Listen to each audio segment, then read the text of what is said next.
Hello friends, स्वागत है आप सभी का हमारे यूट्यूब चैनल ज्ञानगढ़ हिस्ट्री में। दोस्तों, आज हम डिस्कस करेंगे टॉप जीके जीएस क्वेश्चन के बारे में, जो कि आने वाले बैंक, एसएससी, रेलवे एग्जाम के लिए बहुत ही इंपॉर्टेंट है। दोस्तों चलिए स्टार्ट करते हैं। पहला क्वेश्चन है कि छवि की ऊंचाई से वस्तु की ऊंचाई के अनुपात को किस रूप में जाना जाता है। ऑप्शन ए है फोकल लंबाई, ऑप्शन बी है रैखिक आवर्धन, ऑप्शन सी है वक्रता त्रिज्या, ऑप्शन डी है फोकस। तो दोस्तों इसका सही आंसर होगा ऑप्शन बी। ठीक दोस्तों, बता दें रेखीय आवर्धन जो होता है दोस्तों, प्रतिबिंब की लंबाई और वस्तु की लंबाई के अनुपात को कहा जाता है। और दोस्तों यदि प्रतिबिंब की लंबाई v है और वस्तु की लंबाई u है तो रेखीय आवर्धन m, इसे हम m से डिनोट करते हैं, m बराबर v/u होगा। ठीक है, चलिए आगे चलते हैं। दोस्तों अगला क्वेश्चन है रोम चिप के लिए निर्देश है। ऑप्शन ए कंप्यूटर की शुरुआत, ऑप्शन बी कंप्यूटर का बंद होना, ऑप्शन सी दोनों 1 और 2, ऑप्शन डी इनमें से कोई नहीं। दोस्तों इसका सही आंसर होगा ऑप्शन सी, यानी कि 1 और 2। ठीक है, तो दोस्तों जो रोम चिप होता है, इसमें दोस्तों सभी प्रकार के जो हमारे डाटा होते हैं वो स्टोर किए जाते हैं। और इसमें क्या होता है दोस्तों कि एक बार जो डेटा को जो रोम पर लिखा जाता है उसे हटाया नहीं जा सकता है। और दोस्तों इसके विपरीत जो रोम होता है दोस्तों, वो कंप्यूटर बंद चालू होने पर अपनी सामग्री को खो देता है। यानी कि जब तक आपका मोबाइल या डिस्प्ले ऑन रहता है उस वक्त आपको उस पर दिखेगा रैम पर, और जब आपका डिस्प्ले बंद हो जाएगा तो आपका कुछ भी नहीं दिखेगा।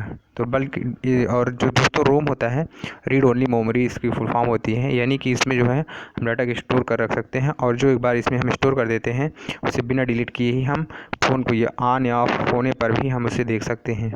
ठीक है, चलिए आगे चलते हैं। दोस्तों अगला क्वेश्चन है इलेक्ट्रिक मोटर में स्प्लिटरिंग का उपयोग करने का उद्देश्य क्या है। ऑप्शन ए है मोटर की शक्ति को बढ़ाता है, ऑप्शन बी यह चुंबकीय क्षेत्र को बढ़ाता है, ऑप्शन सी यह मोटर की गति को नियंत्रित करता है, ऑप्शन डी यह धारा की दिशा को उलट देता है। तो इसका सही आंसर होगा ऑप्शन डी। इसका सही आंसर ऑप्शन डी, यानी कि यह धारा की दिशा को उलट देता है। दोस्तों स्प्लिटरिंग जो होता है, कॉइल के हर आधे रोटेशन के बाद कॉइल के माध्यम से प्रवाहित होने वाली जो धारा की दिशा होती है उसको उलट देता है। ठीक है, चलिए आगे चलते हैं। दोस्तों अगला क्वेश्चन है इलेक्ट्रिक सर्किट में वोल्ट मीटर कैसे जुड़ा होता है। ऑप्शन ए है समांतर, ऑप्शन बी है श्रृंखला, ऑप्शन सी है दोनों 1 और 2, ऑप्शन डी है नन ऑफ द अबव। दोस्तों इसका सही आंसर होगा ऑप्शन ए, यानी कि समांतर क्रम में। दोस्तों आपको बता दें ये जो वोल्ट मीटर होता है यह हमेशा उन बिंदुओं के पैरेलल में लगा होता है जिन दो बिंदुओं के बीच विभव के अंतर को मापा जाता है। इसके विपरीत दोस्तों धारा मीटर की बात करें तो जो धारा मीटर होता है वो सीरीज में श्रृंखला में जुड़ा होता है इलेक्ट्रिक सर्किट में। ठीक है, चलिए आगे चलते हैं। दोस्तों अगला क्वेश्चन है फोटो इलेक्ट्रिक प्रभाव में फोटो इलेक्ट्रॉनों के उत्सर्जन की दर और आपतित प्रकाश की तीव्रता के बीच क्या संबंध है। ऑप्शन ए है सीधे अनुपातिक, ऑप्शन बी विपरीत अनुपातिक, ऑप्शन सी उत्सर्जन की दर घटना प्रकाश की तीव्रता के विपरीत अनुपातिक है, ऑप्शन सी उत्सर्जन की दर घटना प्रकाश की तीव्रता के वर्ग के सीधे अनुपातिक है। तो दोस्तों इसका सही आंसर होगा ऑप्शन ए, यानी कि सीधे अनुपातिक। ठीक है, अगर बात करें दोस्तों फोटो इलेक्ट्रिक इफेक्ट की, तो जो फोटो इलेक्ट्रिक इफेक्ट होता है उसमें क्या होता है, फोटो इलेक्ट्रॉनों के उत्सर्जन की दर होती है आपतित प्रकाश की तीव्रता के बीच डायरेक्टली प्रोपोर्शनल होती है। दोस्तों अगर फोटो इलेक्ट्रिक इफेक्ट की बात करें तो जो फोटो इलेक्ट्रिक इफेक्ट होता है दोस्तों, जो फोटो इलेक्ट्रिक इफेक्ट होता है ये दोस्तों यह होता है कि जब किसी धातु की सतह पर प्रकाश की किरण पड़ती है तो जो है वो तो सतह से जो है इलेक्ट्रॉनों का उत्सर्जन होने लगता है। इस इफेक्ट को क्या कहते हैं, फोटो इलेक्ट्रिक इफेक्ट कहा जाता है। दोस्तों ये जो फोटो इलेक्ट्रिक इफेक्ट है इसकी खोज आइंस्टाइन द्वारा की गई थी, जिसके लिए उन्हें जो है नोबेल प्राइज़ मिला था। और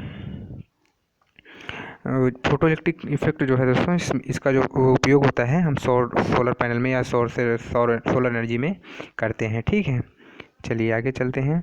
दोस्तों अगला क्वेश्चन है अगला क्वेश्चन है कि ऑक्सीकरण एक प्रक्रिया है जिसमें डैश डैश डैश होता है। ऑप्शन है प्रोटॉन प्राप्त होते हैं, ऑप्शन बी इलेक्ट्रॉन प्राप्त होते हैं, ऑप्शन सी न्यूट्रॉन प्राप्त होते हैं, ऑप्शन डी इलेक्ट्रॉन खो जाते हैं।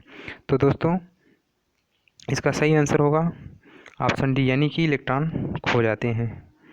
ठीक है। अगर बात करें दोस्तों, जो ऑक्सीकरण होता है एक प्रोसेस होती है जिसमें जो है इलेक्ट्रॉन खो जाते हैं। दोस्तों इलेक्ट्रॉन को प्राप्त करने वाले तत्व को क्या कहते हैं? रिड्यूस्ड।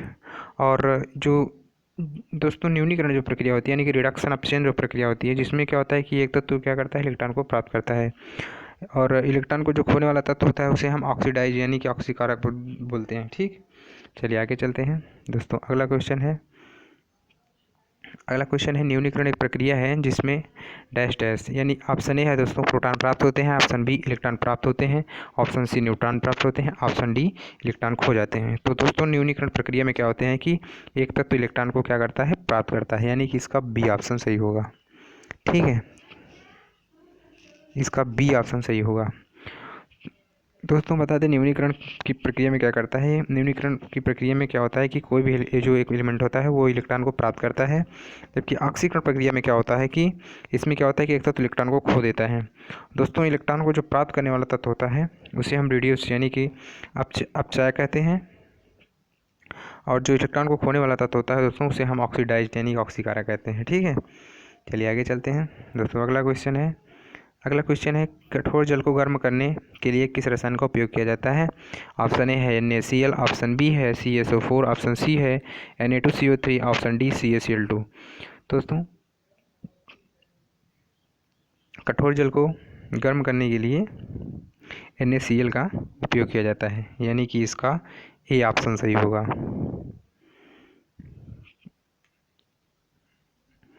दोस्तों बात करें NaCl की, तो इसका जो केमिकल नेम होगा वो सोडियम क्लोराइड होता है। दोस्तों पानी को जो है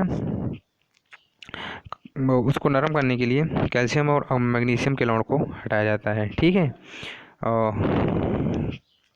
जब जल में जो है दोस्तों कार्बोनेट कैल्शियम या मैग्नीशियम के जो है जब साल्ट जो है उसमें घुले रहते हैं तो जल जो है वो कठोर जल कहलाता है।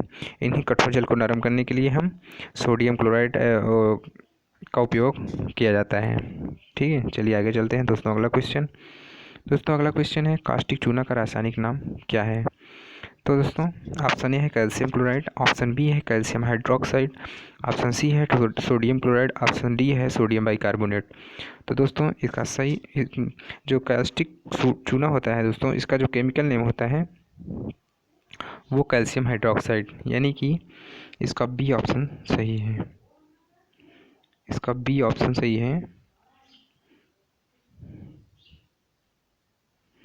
कैल्शियम हाइड्रोक्साइड होता है। ठीक है,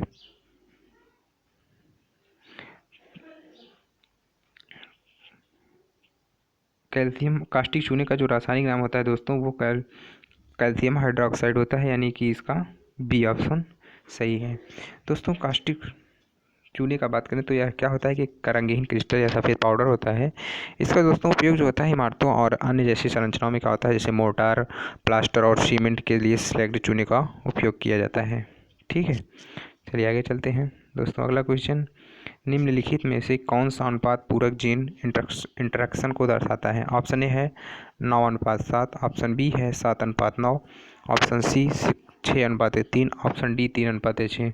तो दोस्तों जो पूरक जीन इंटरेक्शन होता है उसमें जो है दोस्तों 9:7 के अनुपात में होता है, यानी कि इसका ये ऑप्शन सही है।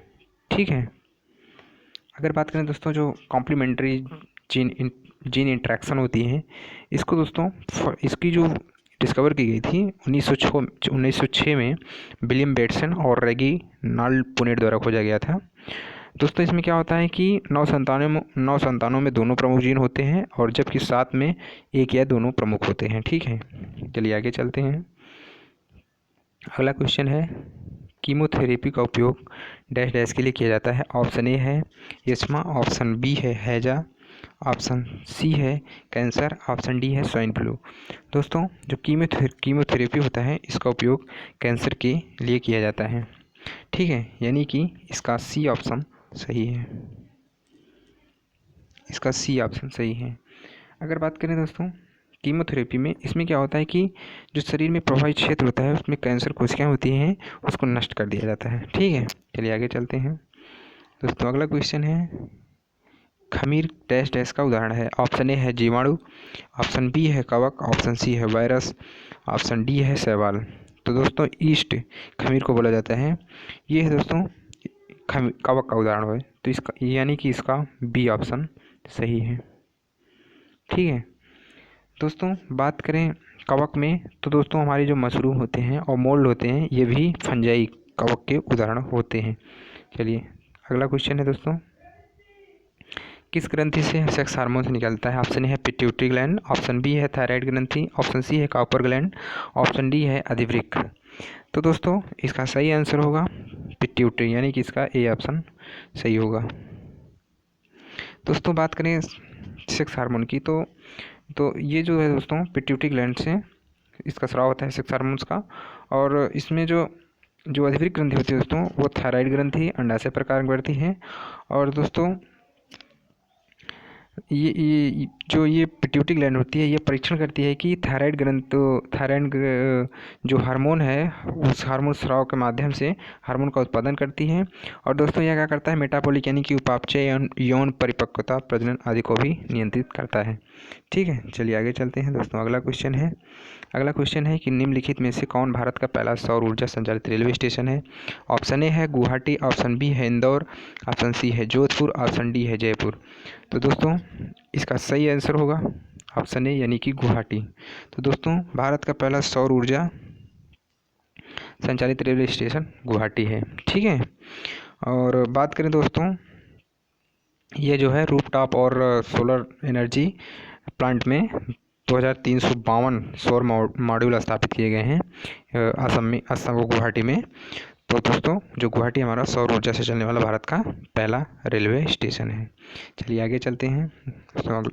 लास्ट क्वेश्चन है दोस्तों,